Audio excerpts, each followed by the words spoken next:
बंदी बना लो इन सबको।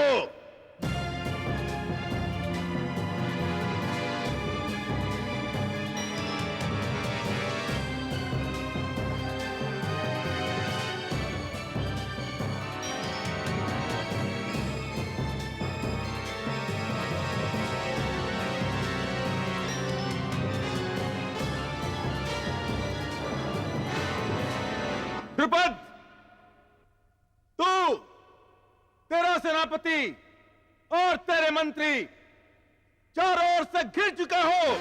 ये मंदिर का प्रांगण है द्रोण, युद्ध भूमि नहीं। इसे निर्दोषों के रक्त से अपवित्र मत करो, यह धर्म है। मैं अपने अपमान का प्रतिशोध लेने आया हूं द्रुपद। बचपन की मित्रता पर प्रहार करते हुए तूने कहा था, द्रोण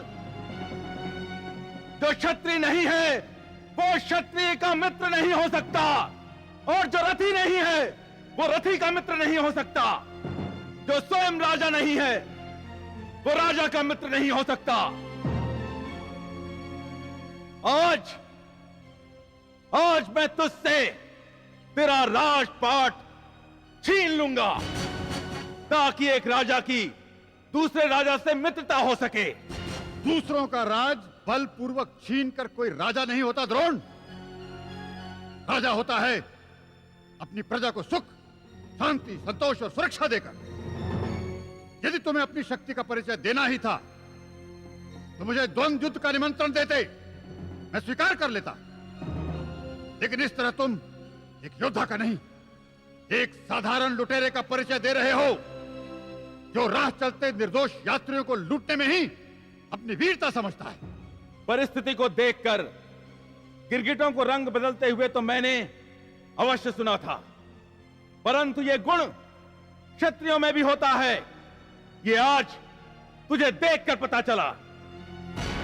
आज तो घिर गया है द्रुपद, तो वीरता और राजधर्म की बातें कर रहा है। अरे उस दिन तेरा राजधर्म कहां था, जब तू एक निर्धन ब्राह्मण की मित्रता का बोझ तक नहीं उठा सका। निर्धन ब्राह्मण भिक्षा मांगता है द्रोण, लेकिन तू तो अधिकार के साथ अपने मित्रता को बुलाने आया था। मित्रता संबंध होती है द्रोण, व्यापार नहीं। व्यापार? मेरी पत्नी मेरे बिलखते पुत्र को दूध के नाम पर आटे का घोल पिला रही थी। आटे का घोल द्रुपद, आर्यावर्त के सबसे योग्य अध्याचार्य के समस्त ज्ञान का मोल आटे का घोल। उस दिन से मुझे अपने ब्राह्मण होने से घृणा हो गई।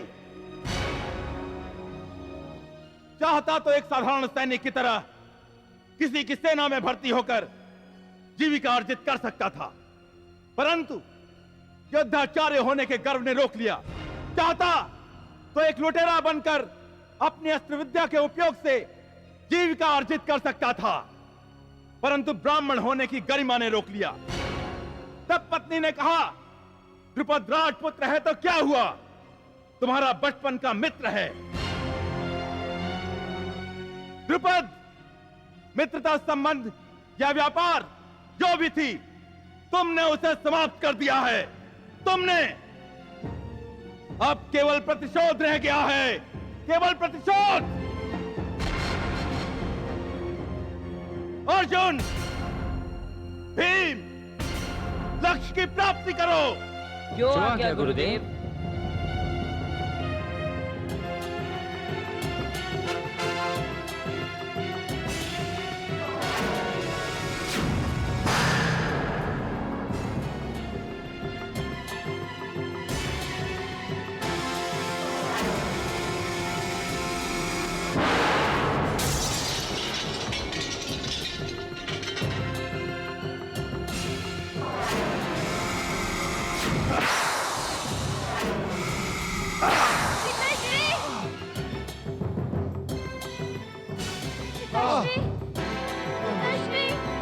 अर्जुन, भीम, द्रुपद के हाथ बांधकर घसीटते हुए एक साधारण बंदी की तरह मेरे सामने प्रस्तुत करो। यही तुम्हारी गुरुदक्षिणा है। जो आज्ञा गुरुदेव।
रथे, महारथी, तेरा रथ कहां है?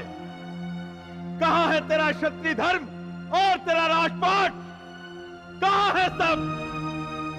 तुम दोनों ने क्षत्रिय होकर न केवल एक ब्राह्मण के हाथों क्षत्रिय को अपमानित होते देखा है, बल्कि एक निहत्थे योद्धा पर छिपकर वार करके तुमने हस्तिनापुर की राजवंशी मर्यादा को कलंकित किया है। और वो भी एक ऐसे ब्राह्मण के लिए जिसने धर्म का पान किया है। अगर तुम में साहस है तो मुझे अस्त्र दो और मुझसे युद्ध कराओ। अगर तुम में साहस है तो मुझे अस्त्र दो और मुझसे युद्ध कराओ। द्रुपद, मुझसे क्षमा मांगने और अपना आधा राज्य देने के अतिरिक्त तेरे सामने मुक्ति का और कोई मार्ग नहीं है। और वो आधा राज्य तेरे पांचाल का सबसे उपजाऊ भाग ही मुझे चाहिए। और तेरे भाग्य में गंगा किनारे बसा कम उपजाऊ भाग ही लिखा है। ब्राह्मण के अपमान का परिणाम देख लिया द्रुपद। द्रोण ने हमें बंजर धरती देकर भूखा मरने के लिए छोड़ दिया, और जो कुछ हमारे और हमारे प्रजा के पास था सब लूट लिया।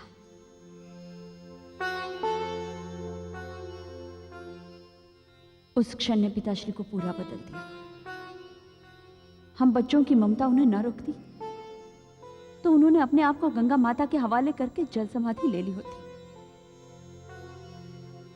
इस घटना ने हमें भी बचपन में बड़ा कर दिया, वयस्क बना दिया, और हमने उनके प्रतिशोध की अग्नि अपने हृदय में धारण कर ली। यहां तक कि एक किंवदंती भी प्रचलित हो गई कि धृष्टद्युम्न और मैं माता की कोख से नहीं, यज्ञ की अग्नि से जन्मे हैं, और जन्म के समय दोनों पूर्ण वयस्क थे। यज्ञ अवश्य हुआ था। जब हम दोनों 12 वर्ष के हुए तो हमने पिताश्री के प्रतिशोध का संकल्प यज्ञ के अग्नि के साक्षी में लिया था। किंवदंती तो मैंने भी सुनी है कृष्ण। मान लो मैंने तुम्हें सहायता का वचन दिया और हार गया तो? वासुदेव के साथ हार भी विजय है। यदि मैं तुमसे विवाह प्रस्ताव अस्वीकार कर दूं तो क्या तुम तब भी मेरी सहायता स्वीकार करोगी? अस्वीकार का कारण? क्या मैं सुंदर नहीं हूं? आकर्षक नहीं हूं? क्या मैं विदुषी नहीं हूं? क्या मैं आपके योग्य नहीं हूं? मैं तो एक ग्वाला हूं कृष्णा, और ग्वाले केवल परिकथाओं में ही राजकन्याओं से विवाह करते हैं, जीवन में नहीं।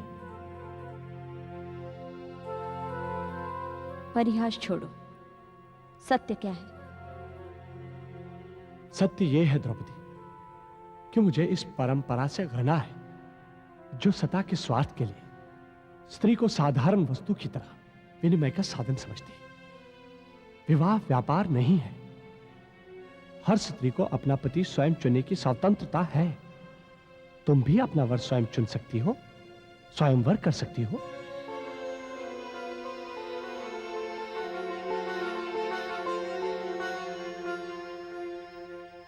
और यदि मैं तुम्हें चुनना चाहूं तो? तुम मुझे नहीं चुन सकती पांचाली, क्योंकि समय ने तुम्हें चुन लिया है। समय ने मुझे? क्यों? किसी विशाल प्रयोजन के लिए। तुम नहीं देख सकती, परंतु मैं सब देख रहा हूं। आने वाला समय परीक्षा का समय है, जब मनुष्य की निम्नतम प्रवृत्तियां और उच्चतम आवेग दोनों एक साथ मैदान में होगी, और इस चक्रवात के केंद्र में होगी तुम। इस घटना चक्र की धुरी तुम होगी पांचाली। और तुम क्या होगे वासुदेव? केवल सारथी। हाँ पांचाली, केवल सारथी। मैं इस चक्रवात को रोक तो नहीं सकता हूं, परंतु उसे ऐसी दिशा देने में अवश्य सहायक हो सकता हूं जो कम से कम विनाशकारी हो।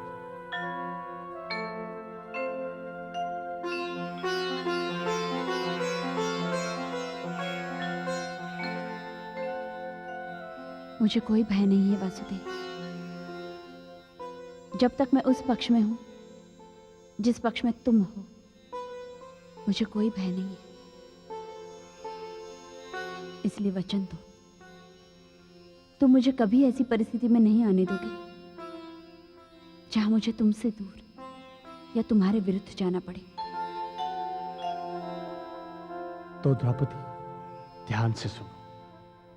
प्रभु हूं या परात्पर हूं, मैं जो भी हूं, किसी का पुत्र भी हूं तो किसी का पति भी, किसी का बंधु भी हूं तो किसी का मित्र भी। मैं हर संबंध उनकी पूर्णता में जीता हूं और उसके साथ ही उनसे अलिप्त भी हूं। देह का संबंध देह के साथ ही नष्ट हो जाता है, मन का संबंध मन के साथ परिवर्तित होता रहता है, आत्मा का संबंध केवल परमात्मा के साथ होता है। परंतु तेरे साथ जो मेरा संबंध है वो इन सारे संबंधों से अलग है, इन सारे संबंधों की परिभाषा के बाहर है। मैंने यूं ही नहीं कहा था, कृष्णा, तुम्हें देखकर ऐसा लगता है जैसे कृष्ण स्वयं दर्पण के सामने खड़ा हो। मैं इस संबंध को कोई नाम देकर इसे छोटा नहीं करना चाहता हूं, परंतु स्मरण रखना, कृष्ण जितना तेरा है उतना और किसी का भी नहीं। तो जब भी मुझे पुकारेगी, यह कृष्ण जहां भी होगा नंगे पांव दौड़कर तेरे पास चला आएगा, और यदि आवश्यकता हुई तो यह अनासक्त कृष्ण, यह प्रभु और परात्पर कृष्ण इतिहास को भी आज्ञा देकर तेरे चरणों में झुकने के लिए विवश कर देगा। कृष्ण मुक्त है, परंतु तू कृष्ण की एकमात्र विवशता है।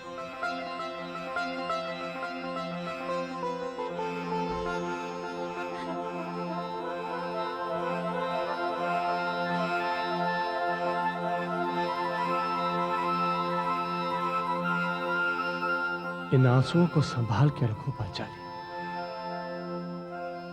आर्यावर्त के अग्निदाह को यही आंसू शीतल करेंगे।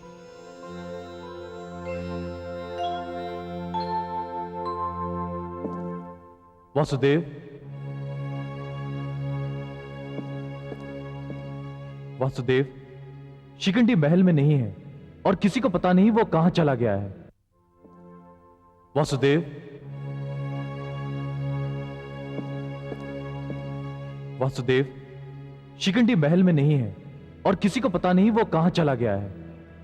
क्या हिरण्यवर्मा के दूध का इससे कोई संबंध है दृष्टु? हमें महाराज के पास चलना चाहिए। पांचाली, हमें महाराज के पास चलना चाहिए, उन्हें हमारी आवश्यकता है।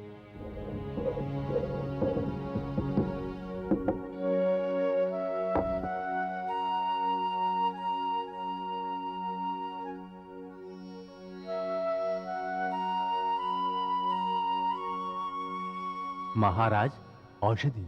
औषधि नहीं, मुझे विष दे दो राजवैद, विष। मुझे अब और नहीं जीना। राजवैद, मुझे विष दे दो। अब मृत्यु ही मेरी मुक्ति है। मुझे विष दे दो राजवैद, विष।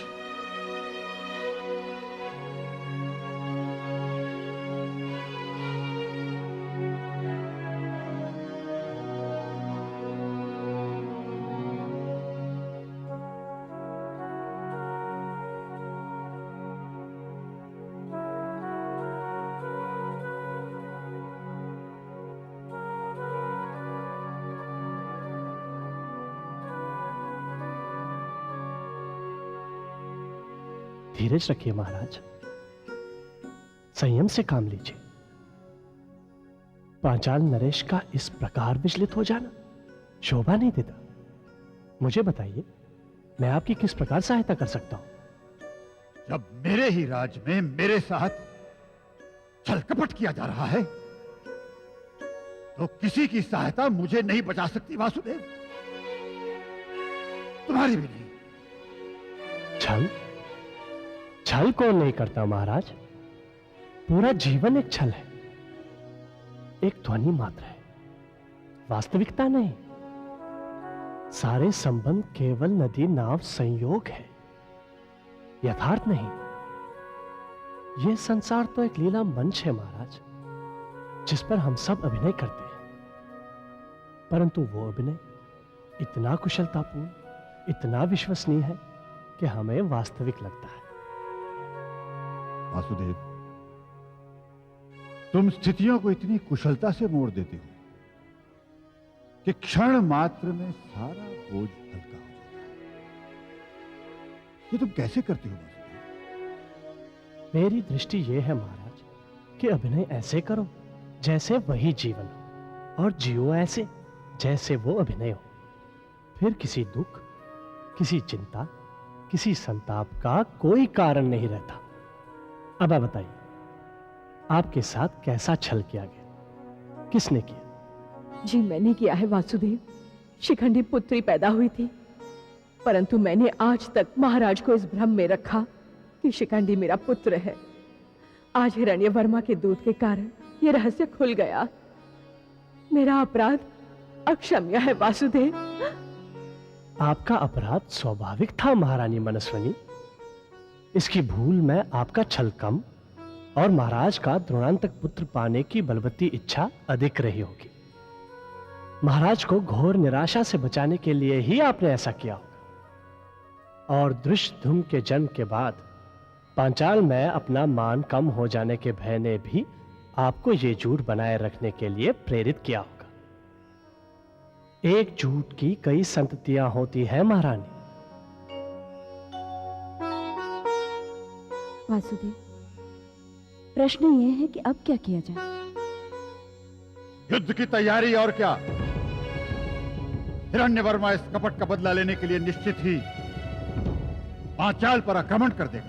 यदि हिरण्यवर्मा ने आक्रमण किया तो हमारी हार निश्चित है वासुदेव। हमारा सैन्य बल उनके सामने क्षीण है।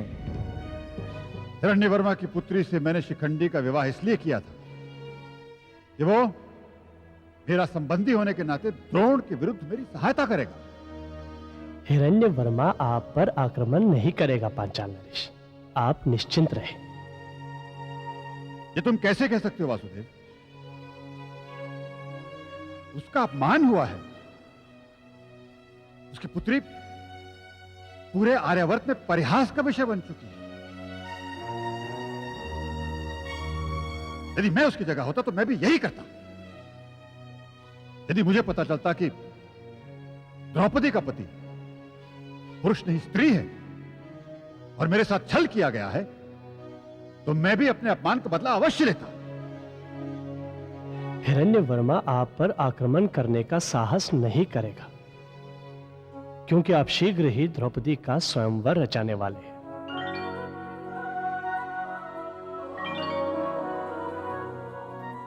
मैं द्रौपदी का स्वयंवर रचाने जा रहा हूं। यदि आप चाहें तो। मैं तुम्हें कभी नहीं समझ पाऊंगा वासुदेव। आवश्यकता क्या है महाराज? पिताश्री, वासुदेव ने हमारी सहायता करना स्वीकार कर लिया है,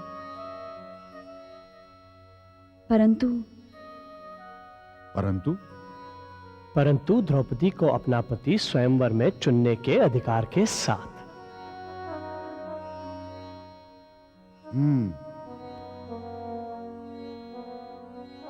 इस विषय में तुम्हारे साथ विस्तार से बात करनी होगी वासुदेव। मुझे स्वस्थ हो जाने दो। पिताश्री, आपका अस्वास्थ्य, मेरा स्वयंवर, हिरण्यवर्मा का आक्रमण, इन सब के बीच एक महत्वपूर्ण बात हम भूल गए हैं। कौन सी बात? शिखंडी। शिखंडी जहां भी होगा सकुशल होगा द्रौपदी।